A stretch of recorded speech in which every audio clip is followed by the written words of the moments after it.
بالله من الشيطان الرجيم بسم الله الرحمن الرحيم ويل لكل همزة لمزة بڑی خرابی ہے ہر ایسے شخص کے لیے جو پیٹھ پیچھے عیب نکالنے والا ہو اور منہ پر تانا دینے والا ہو.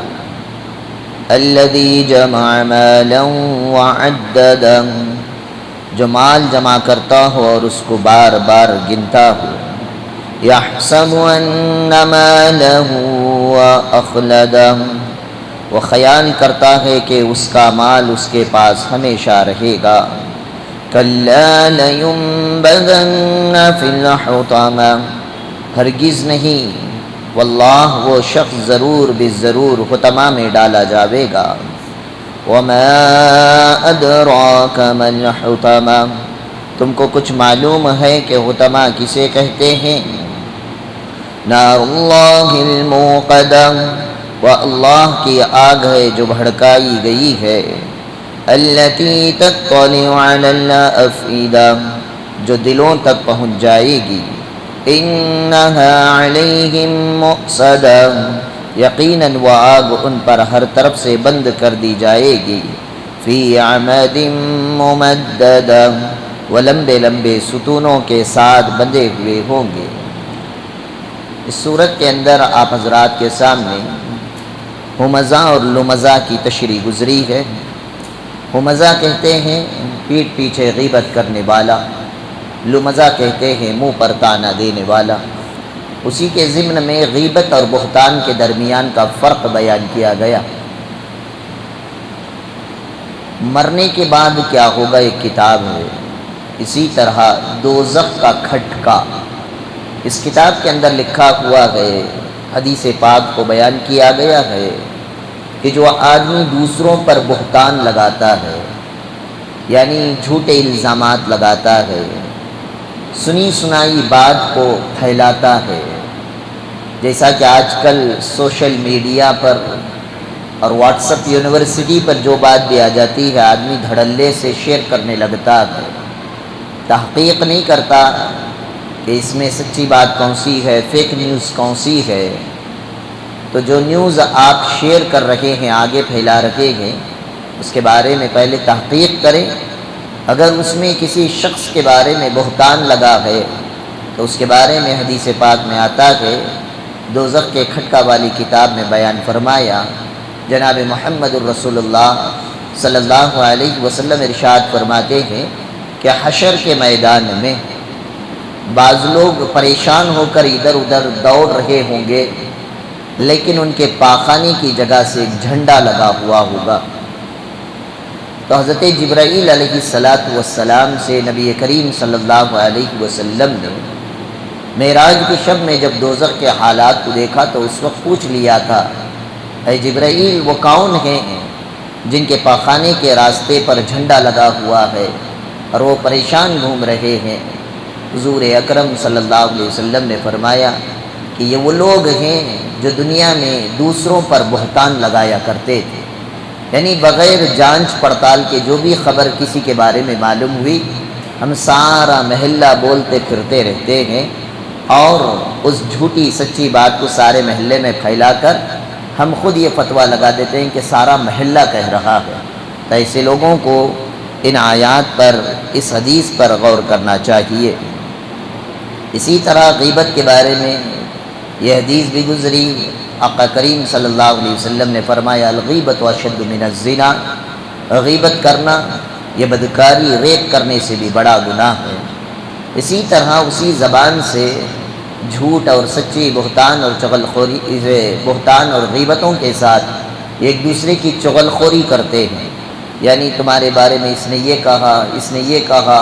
عیسیٰ کی ٹوپی موسیٰ کو پہناتے ہیں اور موسیٰ کی ٹوپی عیسیٰ کو پہناتے ہیں. اس کو کہا جاتا ہے چغلخوری کرنا، یعنی کسی کی برائی کسی کے پاس بیان کرنا.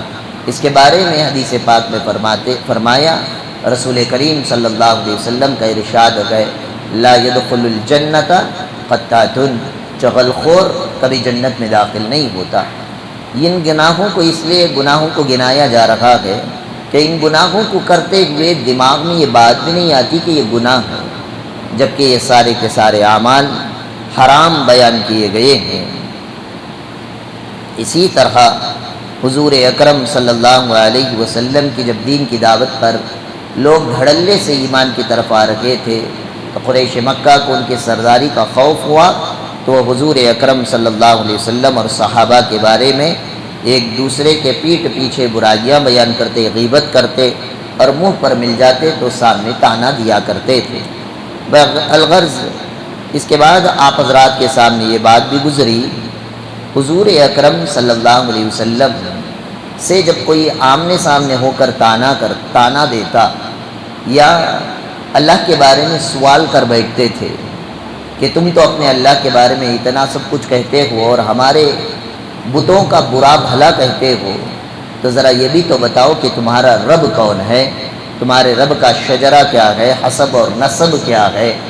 تو اللہ کے نبی صلی اللہ علیہ وسلم پر سورہ اخلاص کی آیتیں اتری، قل واللہ احد۔ اللہ تعالیٰ نے فرمایا نبی آپ انہیں فرما دیجئے اللہ الصمد، وہ اللہ ایک ہے اور بے نیاز ہے، لم یلد ولم یولد، نہ اس کی کوئی اولاد ہے نہ وہ کسی کی اولاد ہے، ولم یکن لہ کفوا احد، اور اس کے برابر کوئی نہیں ہے۔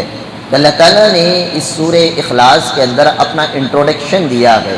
حضور اکرم صلی اللہ علیہ وسلم جہاں پر دین کی دعوت کے اندر اللہ تعالیٰ کی بڑائی بیان کرتے، اللہ تعالیٰ کی کبریائی بیان کرتے، وہیں معبودان باطلہ کی بھی یعنی ان بتوں کی بھی تردید کیا کرتے تھے۔ جب ان سے ان کے معبودوں کے بارے میں اللہ کے نبی سوال کرتے، یہ تو تمہارے ہاتھوں سے بنائے ہوئے بت ہے، یہ تمہارا خدا کیسا ہو سکتا ہے؟ اس کا جواب جب پوچھتے تو ان کے پاس کوئی جواب نہیں ہوتا تھا۔ اور کل میں نے ایک عربی کا مقولہ حضرت شیخ سعدی رحمۃ اللہ علیہ کا پیش کیا تھا، اس کو میں نے سمجھایا بھی نہیں اور صحیح اعتبار سے ترجمہ بھی نہیں کیا تھا۔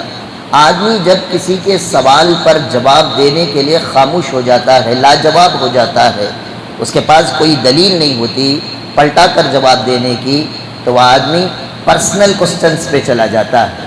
مثال کے طور پر میں نے ان کے مسلک کے بارے میں ان سے سوال کیا، تو اگر ان کے پاس جواب نہیں ہے تو یہ میری ذات پر بولنا شروع کر دیں گے، تمہیں کو سے سیدھا جی، تمہیں برابر نہیں، یہ وہ ایسی ویسی ہانکنا شروع کر دیتے ہیں۔ یہ آج کے دور کی بیماری نہیں، یہ نبی کریم صلی اللہ علیہ وسلم کے دور میں بھی بیماری تھی۔ اسی لیے حضرت شیخ سعدی رحمۃ اللہ علیہ نے ایک شعر کے ذریعے سے سمجھایا، اذا یئس الانسان طال لسانہ، جب انسان کسی کے سوال پر جواب دینے سے عاجز آ جاتا ہے، مجبور ہو جاتا ہے، مایوس ہو جاتا ہے، لاجواب ہو جاتا ہے، طال لسانہ، تو اس کی زبان لمبی ہو جاتی ہے۔ زبان لمبی ہو جاتی ہے کا مطلب گالی گلوچ دینے لگتا ہے، غیبتیں دینے لگتا ہے، طعنہ اور تشنیع دینے لگتا ہے۔ آگے مثال سے سمجھایا حضرت شیخ سعدی رحمۃ اللہ علیہ نے، کسنور مغلوب یسیل علی القلب، یہ ایسے ہی ہے جب کسی کسی بلی کے سامنے کوئی کتا حملے کے لیے آ جائے تو بلی کا جو حال ہوتا ہے، اس کو بات کو سمجھیں ذرا کہ ہم لوگ کتے اور بلی کو دیکھتے ہیں، کتے اور بلی میں لڑائی ہو تو کون جیتے گا؟ کون جیتتا ہے جی؟ کتا جیتتا ہے۔ اب کتا جیتتا ہے کر بلی خاموش چلی جاتی ہے؟ نہیں جاتی۔ آپ نے غور کیا ہوگا جب کوئی کتا کسی بلی پر حملہ ہونے کے لیے آتا ہے تو بلی اپنے آپ کو پیٹھ کی طرف سے اوپر کر لیتی ہے، دم کو کھڑے کر دیتی ہے، اپنے بالوں کو کھڑا دیتی ہے، وہ یہ احساس دلاتی ہے بلی کہ میں بھی تجھ سے کچھ کم نہیں ہوں، جبکہ یقین ہے کہ بلی پر کتا ہی غالب آئے گا۔ ایسے ہی حضرت شیخ سعدی فرماتے ہیں جب آدمی کوئی دلیلوں کی بنیاد پر مجبور ہو جاتا ہے تو وہ اپنے آپ کو تیرے سے میں کچھ کم نہیں ہوں کہہ کر اس کی ذات پر، اس کی پرسنل لائف پر کوسچنز اور آنسرز دینا شروع کر دیتا ہے۔ تو یہ بیماری کس لیے آتی ہے؟ ایک آدمی کسی کی غیبت کر رہا ہے یا کسی کو طعنہ دیتا ہے تو اس کا ریزن کیا ہوتا ہے؟ اللہ تعالیٰ نے آگے کے آیات میں بیان فرمایا، الذی جمع مالا وعددہ، اس کے بارے میں فرمایا غیبت اور بدگوئی، عیب جوئی اور طعنہ زنی اور بدگوئی کی بیماری کیوں آتی ہے؟ اس لیے کہ ان سارے غلط عادتوں کی وجہ یہ ہوتی ہے کہ وہ انسان غیبت کرتا ہے، وہ آدمی دوسرے پر طعنہ دیتا ہے جو اپنے آپ کے اندر گھمنڈ کرتا ہے، تکبر کرتا ہے، اپنے آپ کو کسی سے کم نہیں سمجھتا، اور اپنے آپ کو سامنے والے سے جب بہتر اور ابتر سمجھنے لگتا ہے تو وہ تکبر اور غرور میں آ کر وہ آدمی اس طرح کی باتیں کرتا ہے۔ اور مکتب کے طلباء کو جو 40 حدیثیں پڑھاتے ہیں اس میں یہ اخیر میں 39 اور 40ویں نمبر پر یہ حدیث پڑھائی جاتی ہے، من تکبر وضعہ اللہ، جو آدمی تکبر کرتا ہے، گھمنڈ کرتا ہے، فخر کرتا ہے، اپنے آپ کو بڑا سمجھتا ہے، اللہ تبارک و تعالیٰ اسے ذلیل اور رسوا کر کے چھوڑتے ہیں، اسی کے گھمنڈ سے اللہ تعالیٰ اسے توڑ کر دکھاتے ہیں۔ جیسا کہ فرعون کو گھمنڈ تھا اپنی فرعونیت پر، اللہ تعالیٰ نے اسے ختم کر کے بتایا، نمرود کو گھمنڈ تھا ختم کر کے دکھایا، شداد کو گھمنڈ تھا ختم کر کے دکھایا، قارون کو گھمنڈ تھا ختم کر کے بتایا۔ اور حالیہ دور کے اندر اگر آپ دیکھیں گے تو جو امریکہ اپنے آپ کو سپر پاور کہلاتا تھا اور افغانستان کو کمزور اور نہتے سمجھ کر حملہ کرتا تھا، 21 سال تک وہ طالبان نے اس سپر پاور کا مقابلہ کیا، اور 21 سال کے بعد سپر پاور کے گھٹنے ٹیک دیے، مجبور ہو گیا امریکہ افغانستان کی سرزمین کو چھوڑ کر لوٹ گیا۔ یہ الگ بات ہے کہ وہ اپنے آپ کو کمتر یا اپنے آپ کو ہارا ہوا تسلیم نہیں کرتا ہے۔ تو غرض یہ ہے کہ آدمی کے پاس روپیہ آ جائے، مال آ جائے، پیسہ آ جائے، جائیداد آ جائے، علم آ جائے، خوبصورتی آ جائے، صحت آ جائے، تندرستی آ جائے، یہ ساری اللہ کی نعمتیں ہیں۔ اللہ کی نعمتوں پر شکر کرنا ہے، تکبر اور گھمنڈ اور بڑائی نہیں کرنا ہے، اپنے آپ کو بڑا نہیں سمجھنا ہے، اور سامنے والے کو کمتر سمجھ کر اسے نہ تانا دیا جائے اور نہ ہی غرور کی زندگی گزارے۔ آگے فرمایا گیا کہ یہ تکبر اور گھمنڈ انسان میں جو آتا ہے، ان میں سے سب سے بڑی اور اصل وجہ مال اور دولت ہوتی ہے۔ جس آدمی کے پاس نہ شکل ہو، نہ صورت ہو، نہ صحت ہو، کچھ بھی نہیں ہے، لیکن اس کے پاس 4 آنے مل جائیں، پیسے آ جائیں، دولت اگر ہاتھ لگ جاتی ہے تو وہ آدمی اپنے آپ کو گھمنڈ اور تکبر کرنے لگتا ہے، اپنے آپ کو بڑا سمجھنے لگتا ہے۔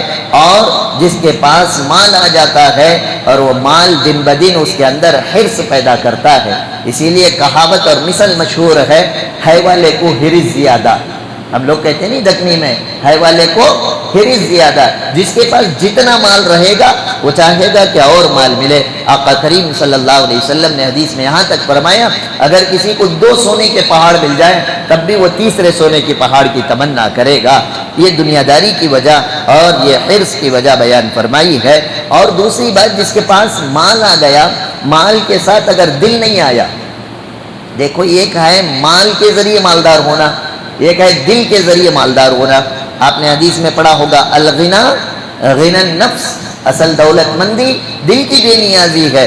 جس کے دل کے اندر بے نیازی آ گئی، مال تو ہے لیکن مال کے ساتھ اس مال کو دل کو لگایا نہیں ہے، اس میں غریبوں کا حق نکالتا ہے، رشتہ داروں کی مدد کرتا ہے، یتیموں کا سہارا بنتا ہے، بیواؤں کی ضرورتیں پوری کرتا ہے، مسجد کی ضرورت، مدرسے کی ضرورت، جو تقاضا امت مسلمہ کا آتا ہے اس کے اندر اگر وہ اپنے مال کو لگاتا ہے تو گویا کہ اللہ تعالیٰ نے مال کے ساتھ اسے دل بھی دیا ہے۔ لیکن ایسے بہت کم مالدار ملتے ہیں جن کو مال کے ساتھ دل بھی مل جاتا ہے، ورنہ اکثر و بیشتر مالدار کنجوس ہوا کرتے ہیں۔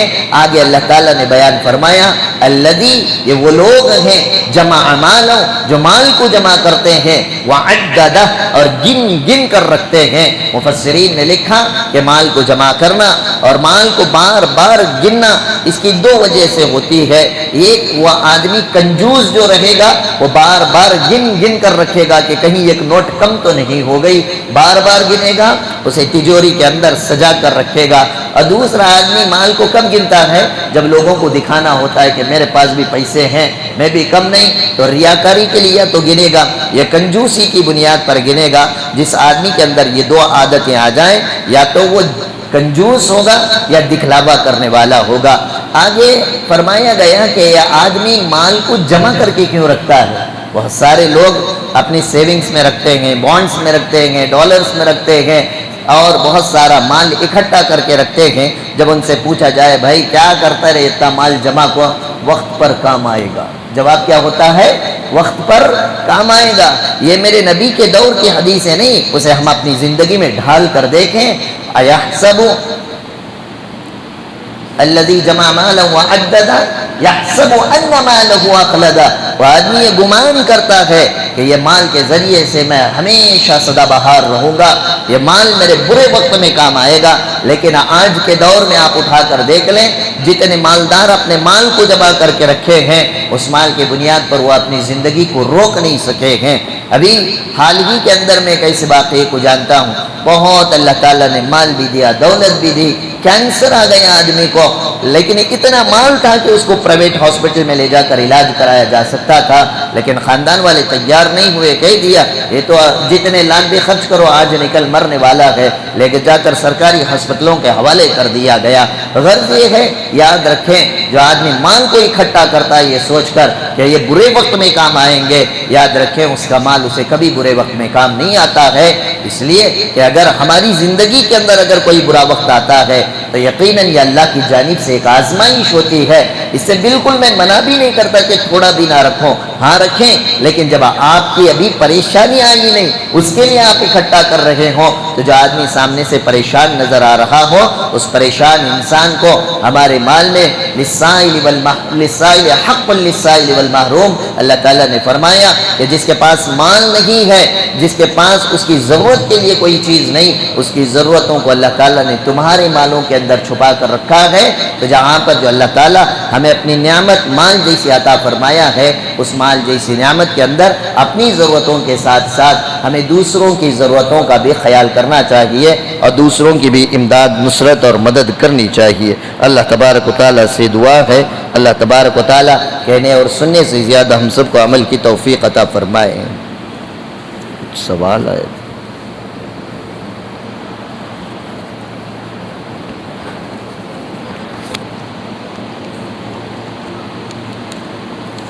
ایک پرچہ آیا تھا سوال کا، نہیں لگتا۔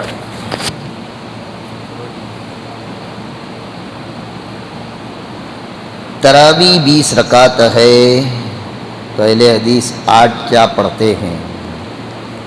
یہ سوال ایسا ہے، اسے سمجھا نہیں، 1 گھنٹہ ہونا، کتنا ہونا؟ 1 گھنٹہ، شارٹ کٹ میں سمجھو۔ یوٹیوب میں دیکھیں گے آپ کو ہزاروں چیزیں ملیں گی، اہل حدیث کا بھی ملے گا، تقلید کرنے والوں کا بھی ملے گا۔ ایک بات یاد رکھیں،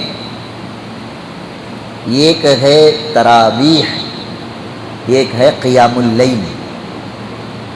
تراویح الگ نماز ہے، ایک ہے قیام اللیل۔ قیام کا تو نماز پڑھنا، کھڑتے نہیں نماز میں، شروع میں کیا کرتے ہیں؟ سو قیام کرنا۔ لیل رات کی نماز، یہ 2 چیزیں الگ ہیں۔ پہلے سمجھیں تراویح کسے کہتے ہیں۔ یہ جو 8 پڑھتے ہیں وہ تراویح کا لفظ اگر بولتے ہیں تو ان کا یہ تراویح کا لفظ خود بتا دیتا ہے کہ تراویح 8 رکعت نہیں۔ مثال کے طور پر 4 رکعت میں ایک بار تھوڑی دیر حافظ صاحب بیٹھتی نہیں بیٹھتے، اسے کیا بولتے ہیں؟ ترویحہ۔ کیا بولتے ہیں؟ بولو جی، ترویحہ۔ ترویحہ کے معنی تھوڑی دیر راحت حاصل کرنا، تھوڑی دیر آرام سے بیٹھنا۔ 4 رکعت پڑھ کو تھک گئی، ذرا کمبر سیدھی کر لیو، ذرا ہاتھا پاواں لمبے کر لیو، ذرا سکون سے بیٹھ جاؤ، اس کے بعد کھڑ کو پھر فریش ہو کر 4 رکعت پڑھو۔ اب یہ بیکار بیٹھنے کے ٹائم کو کیا کرو؟ کچھ تسبیح پڑھ لیو، ذکر کر لیو، کچھ بھی پڑھ سکتے ہیں، ضروری نہیں سبحان الملک القدوس، سبحان ذی الملک والملکوت پڑھنا کر کو بھی ضروری نہیں۔ فضل من اللہ ونعمہ مغفرۃ وسلامہ لو، یہ ایک چلتی تھی پرانی دعا ہمارے بچپن میں، نعیم بھائی بھی پڑھ کو رہیں گے، تو یہ دعا پڑھنا بھی کوئی اس حدیث سے ثابت نہیں ہے۔ تم لوگوں کو مکتب میں جو کتاب پڑھاتی ہیں اس میں ہے تراویح کی ہر 4 رکعت پڑھنے کی دعا، وہ بھی غلط ہے۔ تراویح کے ہر 4 رکعت پر یہ دعا پڑھنا کر کو کام بھی نہیں ہے۔ کوئی بھی تسبیح پڑھ سکتے ہیں، نہیں خاموش بھی بیٹھ سکتے۔ تو وہ 4 رکعت میں تھوڑی دیر جو بیٹھتے ہیں اسے کہتے ہیں ترویحہ۔ یہ ایک 4 رکعت پر بیٹھے تو اسے بولتے ہیں ترویحہ۔ اچھا انگلش میں اور عربی میں فرق کیا ہے؟ انگلش میں سنگل کے بعد آتا ہے پلورل، نہیں عربی میں ایسا نہیں، پہلے سنگل آتا ہے پھر ڈبل آتا ہے اس کے بعد پلورل آتا ہے۔ سو مثال کے طور پر رجل ایک آدمی، 2 آدمی بولنا ہو تو رجلانی 2 آدمی، بہت سارے آدمی 3 یا 3 سے زائد آدمی ہوں تو انہیں کہیں گے رجال آدمیاں۔ طالب ایک اسٹوڈنٹ، طالبان افغانستان کے طالبان سنتے نہیں، طالبان 2 اسٹوڈنٹ۔ اب یہ طالبان کو کیوں طالبان کہتے ہیں یہ الگ تشریح، میں نہیں جاؤں گا اب اس میں ورنہ جواب بدل جاتا ہے۔ اور بہت سارے 3 یا 3 سے زائد اسٹوڈنٹس ہوں تو انہیں کہتے ہیں طلاب، سمجھ میں آئے، یا طلبہ، دونوں لفظ استعمال ہوتا ہے۔ تو عربی گرامر میں پہلے سنگل، اس کے بعد ڈبل، اس کے بعد پلورل، سمجھ میں آیا؟ تو 4 رکعت پر سنگل بار بیٹھتی نا اسے بولتی ترویحہ۔ کیا بولتی؟ اگر زبر زیر پیش کے ساتھ پڑھے تو ترویحتن، لیکن گلتا پر آیت کرنا تو وہاں یہ ساکنہ بن جاتی ہے، اس لیے ترویحہ کہتے ہیں۔ 8 رکعت پر جو بیٹھتی ہیں اسے بولتی ہیں کیا؟ ترویحتانی، ترویحتانی۔ اب 8 رکعت والے یہ نماز کو ترویحتانی کی نماز بولتی ہیں۔ پھر جو 3ویں بار بیٹھ جاتی ہیں 12 رکعت پر تب اس کا نام بلتا ہے تراویح۔ تو تراویح کا لفظ خود بول رہا ہے یہ 8 رکعت کی نماز نہیں، 12 یا 12 سے زائد رکعت کی نمازیں ہیں، پہلی چیز۔ اور جو دلیل لاتے ہیں انہوں 8 رکعت کی جو دلیل لاتی، علامہ گوگل سے ڈھونڈ لے کر، وہ جو دلیل لاتی وہ دلیل ہے قیام اللیل کے بارے میں۔ حضور اکرم صلی اللہ علیہ وسلم قیام اللیل کرتے تھے 11 رکعت۔ کتنے رکعت؟ 11 رکعت قیام اللیل کرتے تھے۔ امی عائشہ رضی اللہ تعالیٰ عنہ اس حدیث کے ضمن میں فرماتے ہیں رمضان اور غیر رمضان میں۔ سمجھ میں آ رہی بات؟ حضور صلی اللہ علیہ وسلم قیام اللیل کتنے رکعت کرتے تھے؟ 11 رکعت۔ کب؟ رمضان اور غیر رمضان میں، رمضان میں بھی، رمضان کے علاوہ میں بھی۔ رمضان کے علاوہ کون تو تراویح پڑھیا تھا؟ نہیں پڑھیا۔ تو معلوم ہوا رمضان میں اور غیر رمضان میں جو قیام اللیل کر رہی ہے نماز الگ، تراویح کی نماز الگ، ٹھیک ہے؟ اب سمجھو یہ جو 11 رکعت کی جو دلیل انہوں لا رہی نا، یہ اہل حدیثوں کی دلیل نہیں، ہماری دلیل ہے کہ اہل حدیثوں کے مسلک میں وتر کتنی رکعت معلوم تم نا؟ اب واجب الوتر پڑھے آپ، کتنے رکعت پڑھے؟ وہ حدیث میں کیا ہے؟ 8 رکعت قیام اللیل، 3 رکعت وتر۔ حضور صلی اللہ علیہ وسلم وتر کی نماز تہجد کے ساتھ ملا کر پڑھتے تھے۔ 8 رکعت تہجد کے، 3 رکعت وتر کے ملا کر 11 رکعت پڑھتے تھے۔ اور تمہیں تو بولتی بھاڑ خواہ 8 تراویح 1 وتر، تو 9 رکعت کی دلیل لو رہے، 11 کی کئی کو لا رہی؟ 11 کی تو ہماری دلیل ہے، ہم لوگ 3 رکعت 3 وتر پڑھنے والے ہیں، تم لوگ 1 وتر پڑھنے والے ہیں۔ سمجھ میں آ گئی بات؟ تو 8 رکعت کی جو یہ دلیل لے کر آ رہے ہیں یہ غیر رمضان میں بھی حضور پڑھتے تھے، رمضان میں بھی پڑھتے تھے، ایکچولی یہ تہجد کی نماز ہے۔ بس ان سے سوال اتنا ہے پہلے یہ بتاؤ تراویح کی نماز الگ کی نہ قیام اللیل کچھ تراویح بولتی کی؟ وہ جواب نہیں دیں گے۔ اب چلو مان لیں گے تمہیں جو لئے 8 رکعت یا 11 رکعت کی جو حدیث لا رہی، اگر تراویح کر کو مان لیے تو بتاؤ حضور صلی اللہ علیہ وسلم کب پڑھاتے تھے؟ یہ عشاء کے بعد پڑھاتے تھے یا تھوڑا آرام کر کو اٹھ کو رات میں پڑھتے تھے خود؟ وہ حدیث میں خود ہے حضور صلی اللہ علیہ وسلم پڑھتے تھے، پڑھاتے نہیں تھے۔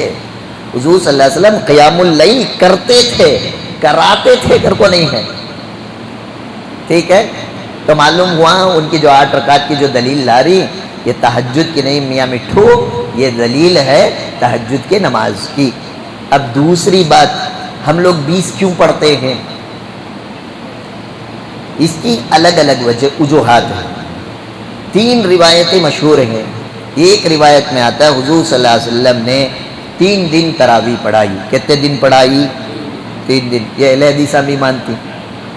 اب ان سے پوچھنا وہ 3 دن جو حضور صلی اللہ علیہ وسلم پڑھائے کتنے رکعت پڑھائے؟ بابا بخاری سے دکھا، بخار آ جاتا اسے دکھاتا نہیں انہیں۔ اب یہ جو 3 دن حضور صلی اللہ علیہ وسلم جو تراویح پڑھائے، کوئی کہتے ہیں ایک روایت 30 پر 2 رکعت کی ہے، ایک روایت 30 کو 6 رکعت کی ہے، ایک روایت 40 پر 2 رکعت کی ہے۔ اب یہ کی 3 روایتوں میں تعداد بڑی، اس لیے کہ میں اس سے پہلے کہہ چکا ہوں ہر 4 رکعت پر ترویحاں جب کرتے تھے صحابہ، اتنا لمبا ترویحاں ہوتا تھا کہ بعض تو آرام کرتے، بعض کھڑے ہو کر کیا کرتے؟ اپنی اپنی نفلیں پڑھنا شروع کر دیتے۔ تو وہ نفلوں کو بھی کاؤنٹ کر کر کبھی کسی کے پاس 32 بن گئے، کسی کے پاس 36 بن گئے، کسی کے پاس 42 بن گئے۔ جمہور علماء فرماتے ہیں حضور صلی اللہ علیہ وسلم یہ 3 دن بھی جو پڑھائے ایکچولی 20 رکعت ہی پڑھائے، یہ ترویح کے درمیان جو نفلیں حضور صلی اللہ علیہ وسلم خود پڑھے ان کی کوانٹٹی ملانے کی وجہ سے 32، 36 اور 42 کی تعداد بن گئی۔ ٹھیک۔ تیسری دلیل حدیث میں آتا ہے اللہ کے نبی نے فرمایا علیکم بسنتی، میری سنت کو مضبوط پکڑو، وہ سنت خلفاء الراشدین المہدیین، اور خلفائے راشدین ابو بکر، عمر، عثمان و علی، ان کو خلفائے راشدین کہتے ہیں، ان کی سنت کو بھی مضبوط پکڑو۔ یعنی جس طرح نبی کی سنت پر عمل کرنے کا حکم، ایسے ہی خلفائے راشدین کی سنت پر بھی عمل کرنے کا حکم دیا گیا۔ اب حضرت عمر بن الخطاب رضی اللہ تعالیٰ عنہ کے دور میں حضور صلی اللہ علیہ وسلم 3 دن پڑھے، چوتھے دن صحابہ انتظار میں تھے، حضور آتی تراویح پڑھاتی، جپلے کو چھگے حضور ہے نہیں۔ دوسرے دن صحابہ پوچھے اللہ کے نبی کل ہم آپ کا انتظار کر رہے تھے، کیا آپ آئیں گے، تراویح پڑھائیں گے؟ تو حضور صلی اللہ علیہ وسلم نے جواب میں فرمایا یہ بخاری میں ہے، بخاری کے بخار والوں، بخاری میں ہے یہ۔ حضور صلی اللہ علیہ وسلم نے فرمایا مجھے خوف ہے کہ تمہارے شوق کی وجہ سے اللہ کہیں تراویح کو فرض نہ بنا دے، مجھے خوف ہے تمہارے شوق کی وجہ سے اللہ کہیں تراویح کو فرض نہ بنا دے، اگر فرض بنا دیا تو میری امت پر اس عبادت کو کرنا بڑا مشکل گزرے گا، اس لیے میں چوتھے دن پڑھانے بولو نہیں آیا۔ تب صحابہ پوچھا اللہ کے نبی پھر؟ بولے تمہیں چھوٹی چھوٹی جماعت بنا کر کیا کرو، تراویح پڑھ لو۔ اللہ کے نبی کے دور میں بھی تراویح ویسے ہی پڑھے، ابو بکر کے دور میں بھی مسجد نبوی میں آتے صحابہ، ایک جماعت عبداللہ ابن عباس کی بن جاتی، ایک جماعت کعب ابن عجرہ کی بن جاتی، ایک جماعت عبداللہ بن زبیر کے، الگ الگ صحابہ کی جماعتیں، ایک جماعت میں 10 20 صحابہ ایک جماعت بنا کر تراویح پڑھتے تھے۔ حضرت عمر رضی اللہ تعالیٰ عنہ کے دور میں حضرت عمر آئے تو دیکھا مسجد نبوی کے اندر الگ صحابہ اپنی اپنی جماعت بنا کر نماز پڑھ رہے ہیں، اور یہ جو تراویح جو پڑھتے تھے صحابہ، یہ عشاء کے فوراً بعد نہیں تھا، جس طرح ہم لوگ عشاء کے بعد 2 رکعت سنت پڑھ کر فوراً کھڑے ہو جاتے ہیں، اس طرح بھی نہیں تھا۔ آرام سے عشاء پڑھ کے صحابہ گھر کو جا کر کچھ کھا پی کر آتے، آنے کے بعد قیام اللیل، رات کی نماز نہ، یہ پوری رات پڑھنا ہے، فجر تک ٹائم ہے، کوئی 11 بجے آ رہا ہے، کوئی 10:30 بجے آ رہا ہے، کوئی 12 بجے آ رہا ہے، جیسا آ رہا ہے انہیں اپنے الگ الگ جماعت بناتا تھا۔ کبھی ادھر سے کوئی صورت کی آواز، ادھر سے الگ صورت کی آواز۔ حضرت عمر آئے، تمام صحابہ کو بلایا، فوراً کونسل بٹھائی صحابہ کی، اور صحابہ کو بٹھا کر فرمایا کہ صحابہ میں چاہتا یہ ہوں کہ بجائے الگ الگ جماعت پڑھنے کے سارے مل کر ایک امام بنا دو اور سارے مل کر پڑھ لیں۔ تو صحابہ ہمارے طرح گھامڑا نہیں تھے، کیا بولے تو بھی مودی ہوں کنے۔ صحابہ پوچھے حضرت عمر سے، اے عمر جس بات کو اللہ کے نبی صلی اللہ علیہ وسلم نے لازم نہیں کیا ہے اسے تمہیں کیسا کر سکتی، ایک جماعت بنا لیو کر کو۔ تو حضرت عمر کی دلیل پر غور کریں، وہ جو حدیث پیش کی اللہ کے نبی نے کہ چوتھے دن ہمیں آئے تھے، آپ آئے نہیں اللہ کے نبی، تو اللہ کے نبی کیا بولے تھے؟ مجھے ڈر ہے اس بات کا کہ آپ کے شوق کی وجہ سے کہیں اللہ اس نماز کو فرض نہ کر دے۔ اور یہ ڈر کب تک تھا؟ جب تک حضور صلی اللہ علیہ وسلم باحیات تھے، جب حضور صلی اللہ علیہ وسلم دنیا سے رخصت ہو گئے، پردہ فرما گئے، اب شریعت کا کوئی حکم یا کوئی وحی آنے والی نہیں ہے۔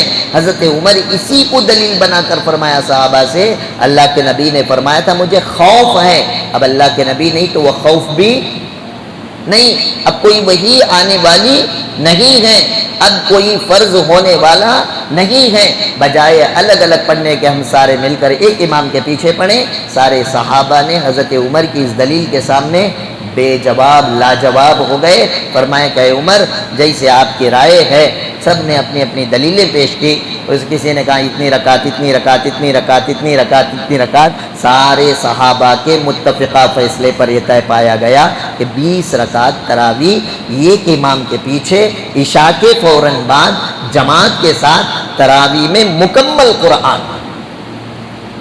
کتنی چیزیں ہوں گی؟ پہلی چیز عشاء کے فوراً بعد، دوسری چیز ایک امام کے ساتھ ایک جماعت، تیسری چیز 20 رکعت، چوتھی چیز مکمل قرآن۔